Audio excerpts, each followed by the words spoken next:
નિખરતા ગુજરાત ન્યૂઝમાં આપનું સ્વાગત છે। અમદાવાદના રાણીપ વિસ્તારમાં દબાણ દૂર કરવા ગયેલી ટીમ પર સ્થાનિક લોકો દ્વારા હુમલો કરવામાં આવ્યો।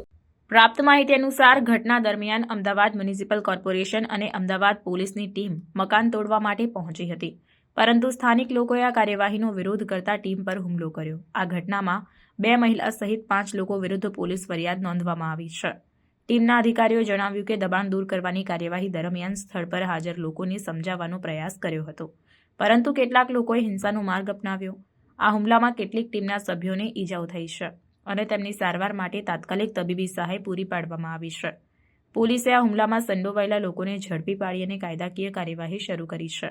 આ ઘટનાને કારણે રાણીપ વિસ્તારમાં તણાવનો માહોલ છે અને લોકોમાં ભય વ્યાપી ગયો છે। પોલીસે સ્થાનિક નાગરિકોને શાંતિ જાળવવા અને કાયદાનું પાલન કરવા અપીલ કરી છે। અમદાવાદના રાણીપ વિસ્તારમાં દબાણ દૂર કરવાની કાર્યવાહી દરમિયાન થયેલા હુમલામાં 5 લોકો વિરુદ્ધ પોલીસ ફરિયાદ નોંધવામાં આવી છે। આ ઘટનાને કારણે પોલીસે વિસ્તારમાં સુરક્ષા વધારી છે અને આગળના પગલાં માટે તપાસ કરી રહી છે। આ કાર્યવાહીનો મુદ્દો હાલના સમયે સ્થાનિક અને શહેરી વિવાદનો મુદ્દો બની ગયો છે અને નાગરિકોમાં ચિંતાનો માહોલ છે।